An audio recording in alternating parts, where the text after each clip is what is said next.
ایک حدیث میں آتا ہے ایک صبح ایک شام اللہ کے راستے میں دنیا اور جو کچھ دنیا میں ہے اس سے زیادہ قیمتی ہے۔ اگر کسی آدمی کو صرف لاہور کی گاڑیاں نہیں، کسی کو ہم کہیں نا ہمارے ساتھ سے روزہ لگاؤ آپ کو ایک نئی گاڑی دیں گے تو سب تیار ہو جائیں گے، حالانکہ ایک گاڑی تو کچھ بھی نہیں۔ اگر پورے لاہور کی گاڑیاں اور پورے پنجاب کی اور پورے پاکستان کی اور پورے براعظم ایشیا کی، جس میں جاپان بھی ہے، جہاں ایک گھنٹے میں لاکھوں گاڑیاں بکتی ہیں، بلکہ 6 براعظموں کی ساری گاڑیاں اور سارے جہاز اور ساری فیکٹریاں اور سارا سونا چاندی اور سارے کپڑے اور گھوڑے اور سامان کسی کو مل جائیں، اللہ کے راستے کی ایک صبح ایک شام کا اجر اس سے بھی زیادہ ہے۔ دنیا میں پورا نہیں آتا، اس لیے اللہ اس کا بدلہ آخرت میں دیں گے۔ یہ دنیا تو بہت چھوٹی ہے، ایک سبحان اللہ کا اجر یہاں پورا نہیں آتا۔ ایک سبحان اللہ کہنے کا اجر یہ پوری دنیا میں پورا نہیں آ سکتا۔ ایک نماز کا اجر اس دنیا میں پورا ہی نہیں آتا، دنیا ہی بہت چھوٹی ہے، اس لیے اصل بدلہ اعمال کا آخرت میں ملے گا، یہاں جگہ ہی نہیں ہے۔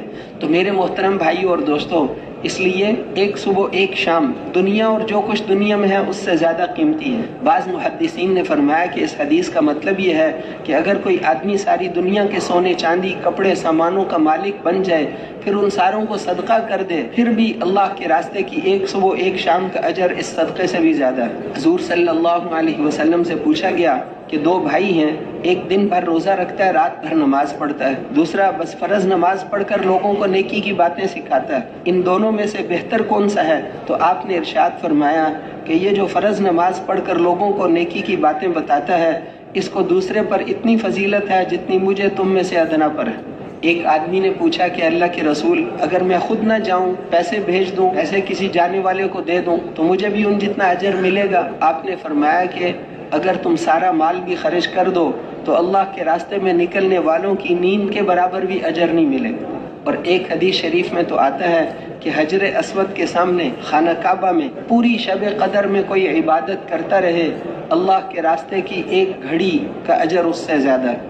اب بتاؤ، وہاں پر شب قدر کی عبادت کا مطلب یہ ہے کہ اس کو 1,00,000 شب قدر مل گئی، کیونکہ حرم شریف کی ہر نیکی، اللہ کے نبی نے فرمایا کہ حرم شریف کی ہر نیکی 1,00,000 نیکیوں کے برابر ہے۔ مکے میں حاجی رہتے ہیں، 30 دن رہتے ہیں، حج کے لیے جب جاتے ہیں تو 30 دن میں انہوں نے جتنی نمازیں پڑھی، 30 ظہر 30,00,000 ظہر کے برابر، 30,00,000 ظہر، 30,00,000 عصر، 30,00,000 مغرب، 30,00,000 عشاء، 30,00,000 فجر۔ ایک عمل کوئی بھی ہو، صدقہ کر، کوئی بھی عمل، ایک عمل 1,00,000 کے برابر ہے۔ تو وہاں شب قدر کی عبادت مطلب ہے 1,00,000 شب قدر کی عبادت۔ تو 1,00,000 شب قدر کی عبادت کوئی کرے، اللہ کے راستے کی ایک گھڑی کا اجر اس سے بھی زیادہ ہے۔ اپنے گھر میں ساری زندگی عبادت کرو، اللہ کے راستے کی ایک گھڑی کا اجر اس سے زیادہ ہے۔ تو یہاں وقت 1 منٹ ضائع کیا، اس کا مطلب ہے 49 کروڑ منٹ ضائع کی۔ یہاں کا نقصان بھی اتنا زیادہ ہے، جیسے یہاں کی نیکی زیادہ ہے، یہاں ایک دفعہ درود شریف پڑھنے پہ 49 کروڑ کا ثواب ہے، تو یہاں 1 منٹ ضائع کرنے پہ 49 کروڑ منٹ بھی ضائع ہوتے ہیں۔ اس لیے وقت نہیں ضائع کرنا۔ ایک دفعہ حضرت عمر نے لوگوں سے پوچھا کہ بتاؤ سب سے افضل مسلمان کون ہے؟ لوگوں نے عرض کیا کہ جو یہ عمل کرے، یہ عمل کرے، مختلف اعمال بتائے۔ بعضوں نے کہا کہ آپ ہی سب سے افضل ہیں، اس وقت تو وہی سب سے افضل تھے۔